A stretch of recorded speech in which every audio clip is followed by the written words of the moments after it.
in the biannual International Amateur Salsa and Ballroom Dancing Championships in Paris.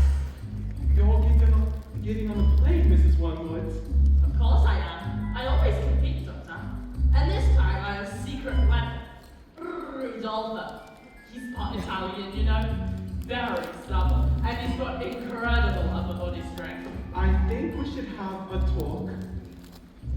So, what is it? What's wrong with me? Mrs. Wormwood, you really have no idea.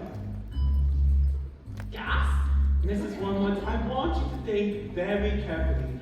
What do you think might be the cause of this? Am I? No, am I fat? Mrs. Wormwood, you're pregnant. What? You're going to have a baby. But I've got a baby. I don't want another one. Isn't there something you can do? You're 9 months pregnant. Antibiotics or... oh my good lord. What about the biannual International Amateur Salsa and Ballroom Dancing Championship? A baby, Mrs. Wormwood, a child.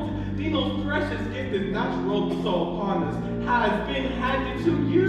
A brand new human being. A person, a wonderful person is about to come into your life to bring love, magic, and happiness and wonder. Oh, bloody hell. Every life I bring into this world restores my faith in humankind. Hush, Mrs. Wormwood, hush! Oh, what's you when I'm in it? Each newborn life I can't miss, yet unchanging. This still unbroken skin, this uncorrupted mind. Have I realized this unbelievably unlikely? The chances of existence almost infinitely small. The most common thing in life is life.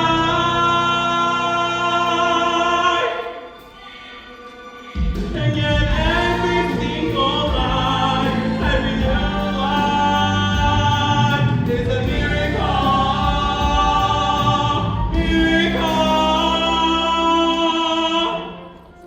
Where is he? Where's my son? Mr. Wormwood, are you smoking a cigarette? Oh, of course.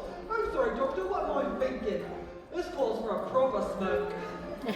Oh my word, it's an ugly little thing. This is one of the most beautiful children I've ever seen. Oh my good lord! What is this thingy? Is what? It's thingy. What do we call it? It's doodah. What have you done with this thingy? This child doesn't have a thingy because... What? A boy no thingy? Look what you've done, you stupid woman. This boy's got no thingy. Mr. Wormwood, this child is a girl, a beautiful, beautiful little girl. Is there still time for the biannual Inter-Championship Amateur Sausage and Ballroom? Competition's finished. You missed it. I don't suppose we could exchange it for a boy, could we? This is the worst day of my life! Oh, my undercarriage doesn't feel quite normal. My skin looks just revolting in this foul fluorescent light. And this gown is nothing like the semi-formal, semi-Spanish gown I should be wearing in the semi-finals tonight. I should be dancing the tarantella.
1955 brand new luxury cars, sir. Are they good runners? Let me put it this way. You wouldn't beat them in a race. No, sir. Yes, sir. They are good runners, sir. Yes, sir. Indeed, sir. So, how much exactly? Oh! Harry! Hang on. Look at this. She's reading a book. That's not normal for a 5-year-old. I think she might be an idiot. Listen to this. It was the best of times, it was the worst of times. It was the age of wisdom. Oh! Stop scaring your mother with that book, boy. I'm a girl. And she keeps trying to tell me stories, Harry. Stories? What stories? It's not normal for a girl to be all thinking. We'll call you straight back. Well, you shut up. I'm trying to pull off the biggest business deal of my life. You don't have to listen to this. It's your fault. You spend us into trouble to expect me to get us out. What am I? A flaming escapologist? Oh, escapologist, he says. Well, what about me then? I've got a whole house to look after, and dinners don't microwave themselves. If you're an escapologist, I must be an acrobat to balance that, not the world's greatest acrobat. Oh, I'm off to bleach my roots, and I shan't be talking to you for the rest of the evening, you horrid little man. But I'm going to make us rich. Rich? How rich? Very rich. Russian business.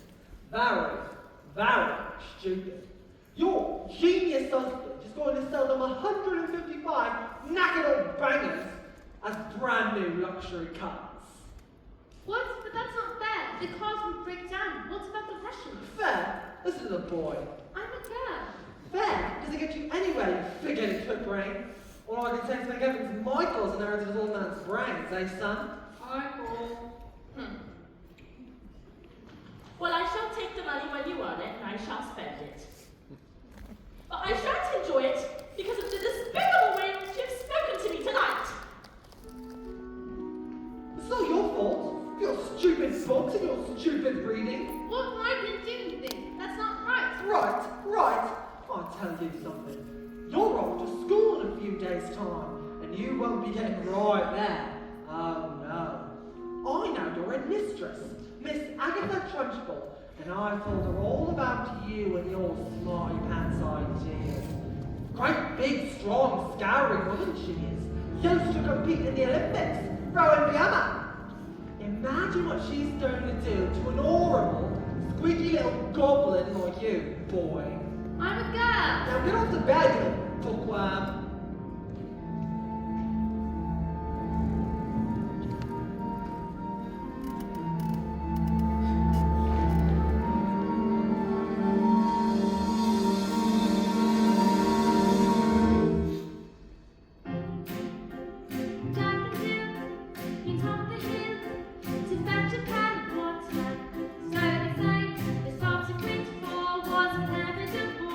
They never stood a chance, they were written down.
The secret to my success is this. Oil of violets hair tonic for men. Stand back, son. Your old man's going to work. Oh, yeah. Oh, yeah. That's the job. That's the enormous raw egg. I'll tell you. Son, Bill, get in here. See, the wheels just sink into the follicles. That is the true meaning of success. I tell you, son, a man in business simply can't fail to get noticed when he looks like this. Secrets. Oh, your hair! It's green! Good Lord, woman, have you started already? It's not even 8:30. Ah! Oh yeah! It's green! What on earth did you do that for? Why do you want green hair? I don't want green hair, I didn't do anything! Maybe you some of Mommy's peroxide by mistake. That's exactly what you've done, you stupid man! Oh yeah! Oh, lovely hair! Oh my good Lord! I just thought, I got that deal today! The Russians! What am I going to do? I know what you What can is it? What can I do? do! You can pretend you're an elf! That's it! I can pretend I'm a... What are you talking about, you fool? Boys are loony!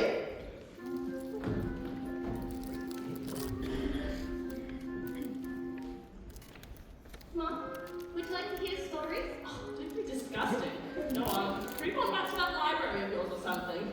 The sooner you're locked up in school, the better.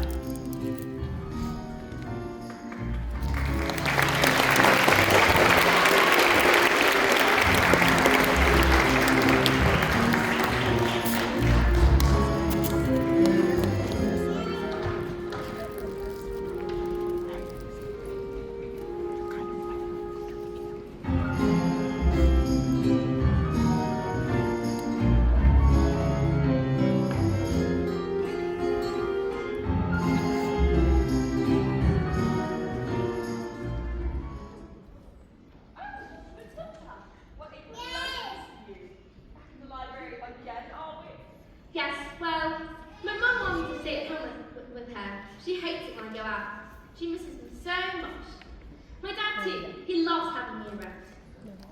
But I think it's good for grown-ups to have their own space. Oh, Matilda, your parents must be so proud of how a girl is clever as you. And you tell them lots of stories like you did. Oh, just love the stories, Matilda. And that's not. You happen to have a story you wanted to tell me. Promise and stuff. See you next week. Goodbye, Miss Honey. Good luck with the whole story. As I was saying, Matilda, I'm not it. Who was that lady? That lady? That's Miss Honey. She's going to be your teacher. That lady's going to be my... Yes, your teacher. Now look, are you going to tell me a story or not? Once upon a time, there lived the two greatest circus performers in the world. An escapologist who could escape from any law that was ever invented, and an acrobat who was so skilled it seemed as if she could actually fly, fell in love, and got married. They performed some of the most incredible feats that the world has ever seen. People come from miles around to see them. Kings, queens, celebrities, and astronauts. And not just to see their skill, but to also see their love, which was said so deep that cats would purr as they passed and dogs would weep with joy. They moved to a beautiful house on the edge of town. At night, they would walk and take the air. The children of the town would wait in anticipation, hoping for the glimpse of the shiny white scarf that the acrobat always wore. But then they knew they only had to cry, "Tricks! Tricks!" and the great performers would instantly arrive with the most spectacular show just for them. And although they loved each other, and although they were famous, and everyone loved them, they were sad. We have everything the world has to offer, said the wife. But we do not have the one thing we want most.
My, that is good.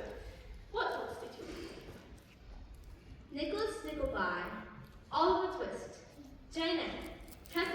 Edward Bills, The Lord of the Rings, Kim, The Invisible Man, The Secret Garden, Crime and Punishment, and The Cat in the Hat.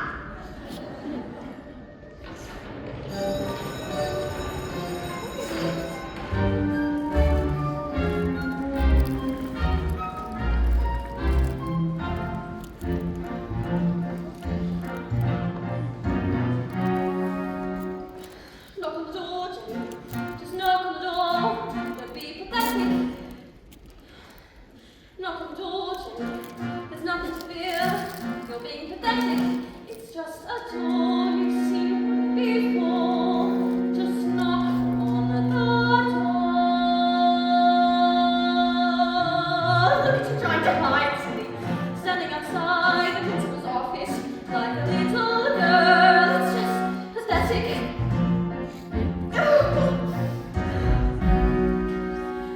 Look at you hesitating, hands shaking.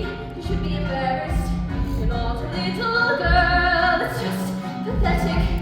Knock on the door, Jenny. What are you waiting for? Just knock on the door.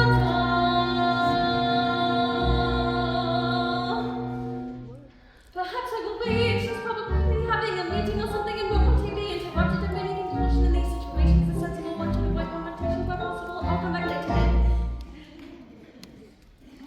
But this little girl,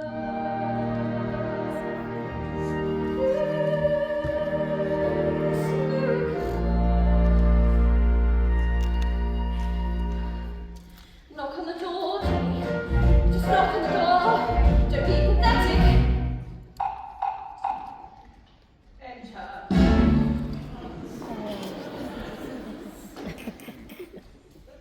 Big gift to stand like a wet tissue. Get on with it. Well, yes, Miss Trunchbull, there's in my class, that is, there's but a little girl called Matilda Woodward, and Indeed. Daughter of Mr. Harry Wormwood, owner of Wormwood Motors. Excellent man. Told me to watch out for the brat though. Says she's a real what? no, mistress, I don't think Matilda's that kind of child at all. What does the school motto say? Bombing optimism. Barring not to estimate them. Children are maggots. In fact, I bet it was her who sent stink bomb to my desk this morning. I will have her for that. Thank you for suggesting. But I didn't.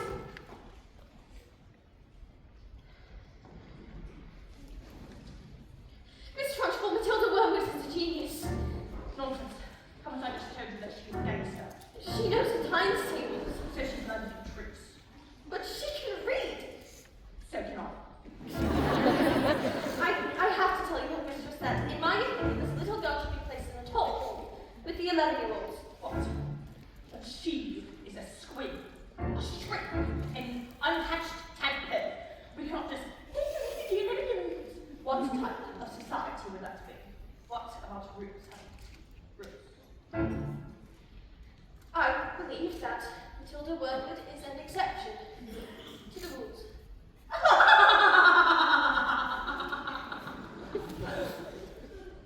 An exception to the rules. In my school. Look at these trophies, see how my trophies gleam in the sunlight, see how they shine. What do you think it took to become an English hammer road chump?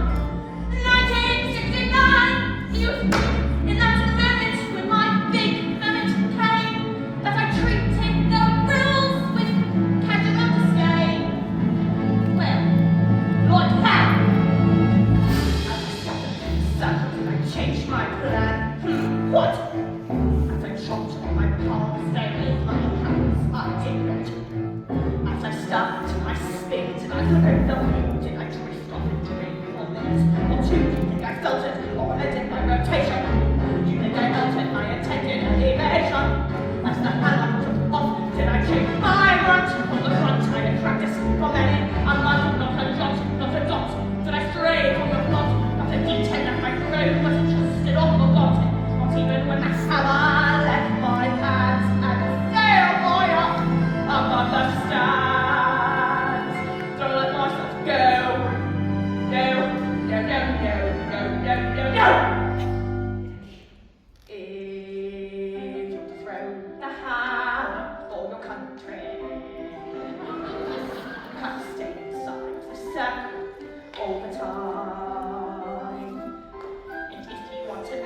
The tea, is happiness of self-esteem. You need to keep your feet inside the mud. Sing, children! 2, 3, 4. If you want to grow the hammer for your country, you have to stay inside the circle all the time. And you want to teach success, sympathy or tenderness. Use force the little squints to toe the line. Sing, Jenny! Hoo-hoo-ha! If you want to grow the hammer for your country, On! you have to stay inside the circle all the time. I apply but one single rule to hammer throwing life and school. Life's a ball so loud and throws. Find that in line and talent, and always keep your feet inside them. Not a touch.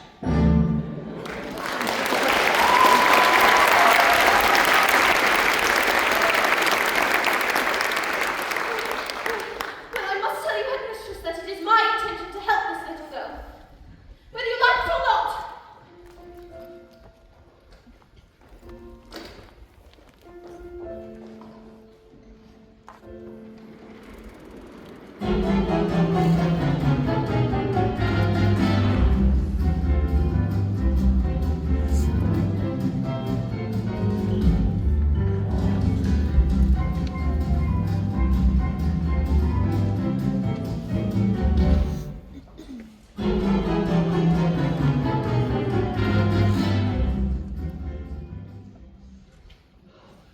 Stupid, nasty, stinking, slimy, great big question asking, how dare they speak to me that way? Who the hell do I think they are? Flippin' filthy, nasty, stupid Russians!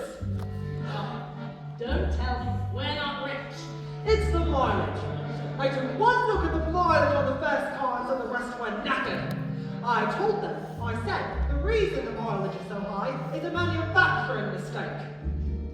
Is that true? Of course it's not true. So you lied, Of course I lied. and they didn't believe you? Of course I didn't believe you. I've got green hair. I've got hair. And what's this? There's a flaming book. What's wrong with the telly? Oh, she's got no respect, that one. It's all books and stories. No, it's lovely book. Honest, you should read it. I'm so brilliant. Lovely. Here's what I think of your lovely. What are you trying to do? What? No, please, no, stop, no, please. It's a library book. Stop. It's from the library. Please, don't, no, can't. Dad, please stop.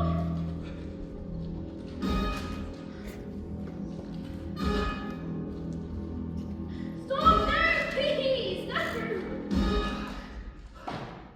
Now get out of here, you little stinkworm. Do we have any super glue? In the cupboard. And while you're at it, why don't you glue that stupid book to your stupid head?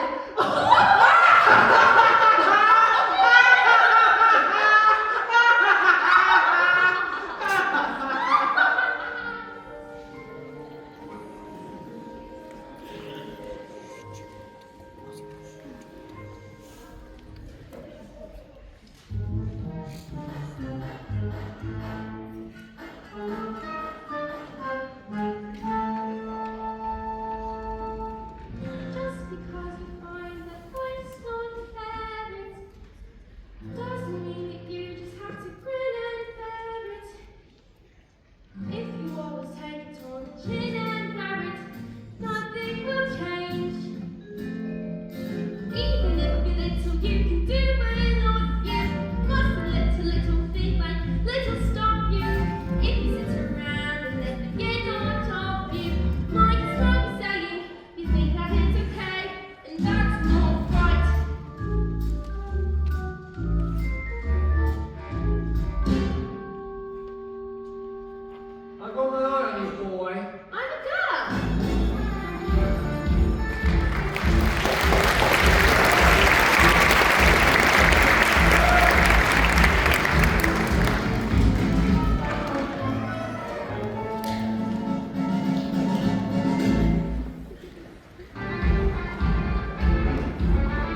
You see, unfortunately, Nigel suffers from a rare and chronic sleep disorder, narcolepsy. The condition is characterized by the sufferer experiencing bouts of chronic fatigue and falling suddenly asleep without knowing any warning at all. You see, Nigel fell asleep, so we put him in the coach for safety. Didn't we? Didn't we? Yeah. You'll probably think he's in bed when he wakes up.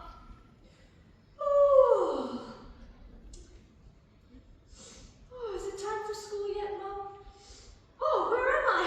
This isn't my bedroom at all. Oh, hello, Miss Trunchbull. Amanda Fred! Yes, Miss Trunchbull? What have I told you about wearing pigtails? I hate pigtails. Well, my mummy likes them. She says they make me look pretty. Daniel, Honey is a twit.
Due to my energy flow. Hello? Excuse me? Well, as you know, Matilda's in the bottom class. She's in the bottom class weren't really expected to read. Well, stop and read it then. Lord knows we've tried. I'm in this zone, dog. I can feel it in my hips. No, places. I'm not in favor of girls getting all clever cats, Miss Hussey. A girl should think about makeup and hair dye. Looks are more important than books. Right? Now look at you. Look at me. I chose looks. You chose books. I beg your pardon? Babe, someone quiet here, please. But Matilda can calculate complicated figures in her head in an instant. Calculate. Oh, fantastico! Her mind is incredible. A little help from us, she can... Mind. Her mind? You really don't know anything, do you? Somewhere along the way, my dear,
Instead, she sounds me, pathetic little me, and another door closes, and Jenny's outside.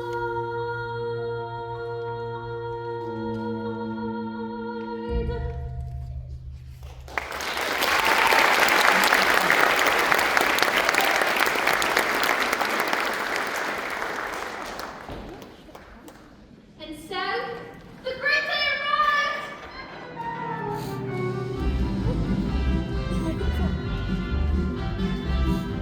It was like the entire world had gathered to see the burning woman hurling through the air with dynamite in her hair over sharks and spiky objects, caught by a man locked in the cage.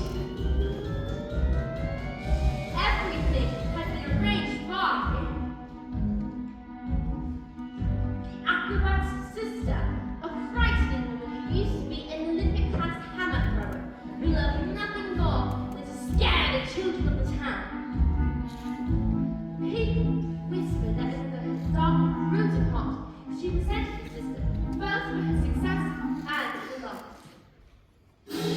Then suddenly, out came the escapologist, dressed as usual in his cape and spangly costume, but there was no sign of the acrobat, and not so a glimpse of the shiny white scarf, and instead of musical fanfare, there was silence as he solemnly strode into the room. Ladies and gentlemen, boys and girls, the burning woman, hurling through the air, with dynamite in her hair, over sharks and spiky objects, caught by the man locked in the cage, has been cancelled! Yes, the audience gasped so loud that a passing airplane caught it on its instrumentation and reported it as an atmospheric phenomenon. Cancelled because my wife is pregnant. Oh, Matilda! Absolute silence. You could hear a fly back. Then suddenly the crowd shot to its feet and cried in appreciation, and the act was instantly forgotten. The uproar went on for nearly an hour. So it has a happy ending! Forgotten by all except, that is, the acrobat's sister. When all had died down, she stepped forward and produced a contract! Oh, a contract? A contract which you have signed to perform this feat!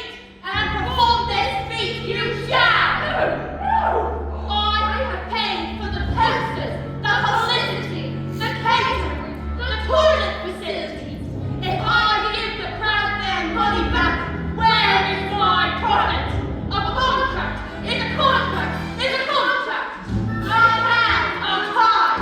The burning woman hurling through the air with dynamite in her hand, and the sharks and spiky objects caught by the man locked in the cage will be performed this day, or off to prison you both shall go. No! Well, what happened? And now, I'll tell you guys tomorrow. What? I don't know, my nerves are gonna take it a Mrs. Spencer, maybe I shouldn't tell you any more. Oh no, Matilda. You must find out the contents. And you're hiding because it's sad. It's just they want a child so very much. It must be so wonderful for a child to be so wanted. Yeah, wonderful. Goodbye, Mrs. Stubbs.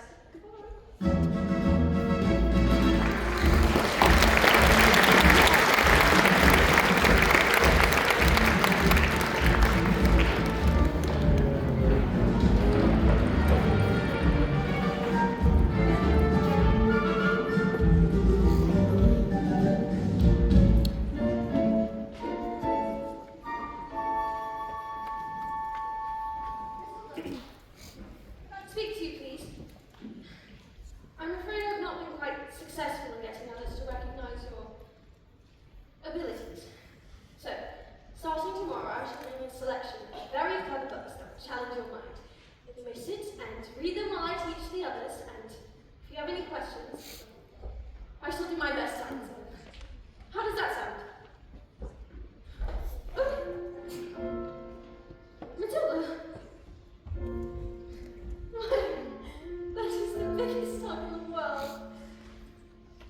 You're going to have all the air out.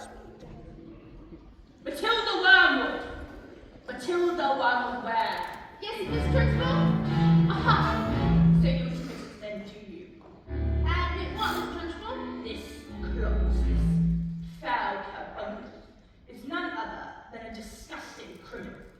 This morning you sneaked like a serpent into my private kitchen and stole a slice of my private chocolate cake. No, I did not! Miss Trunchbull, Matilda's been here all morning. Offended little spitball.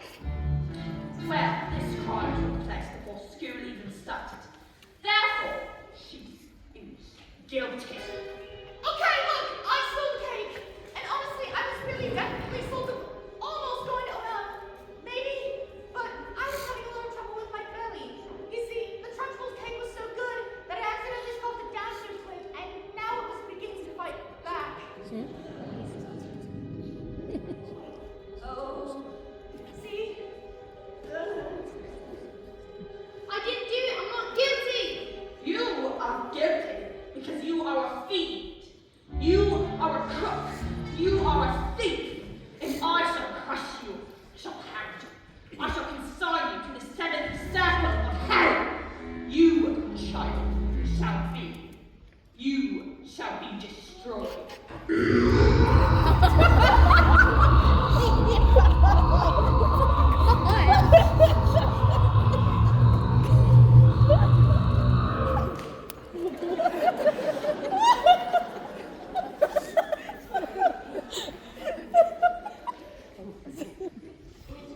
Was the biggest bug I'd ever seen. It was the biggest bug I've ever heard. It was the biggest bug I'd ever heard about. It was like the entire world went silent for this bug to exist. As a big, loud, chocolatey buzz wafted from my mouth and drifted across the classroom.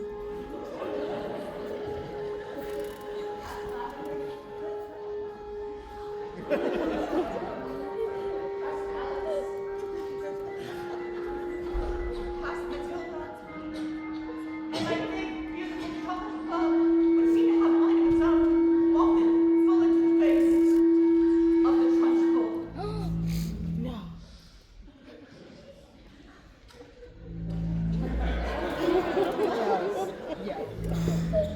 Bruce Bogtrotter. Yes, yes. You liked my cake, didn't you, Bruce? Yes, I did. And I'm very sorry. No. As long as you enjoyed the cake, that's the main thing. It is.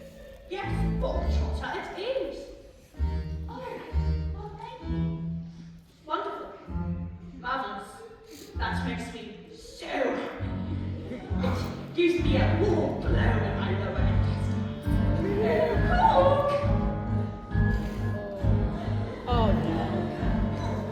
What's the matter, Bogtrotter?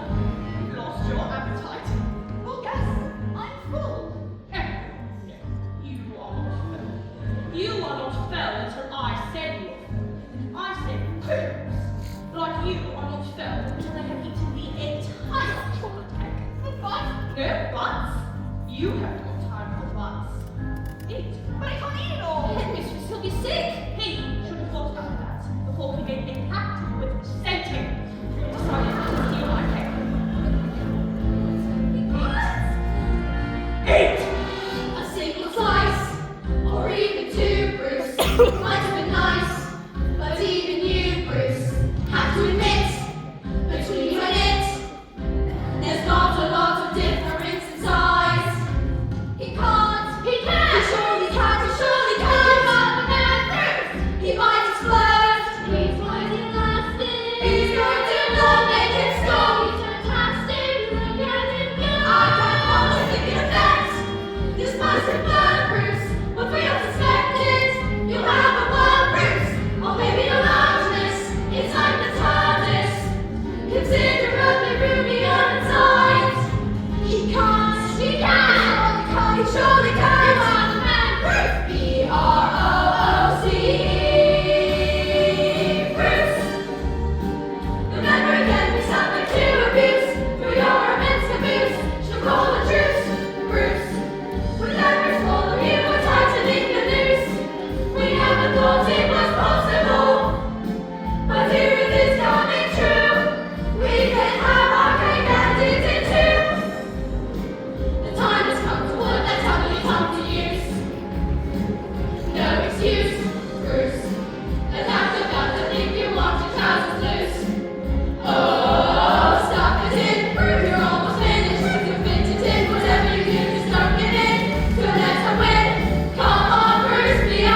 But you see, you told me just what you asked.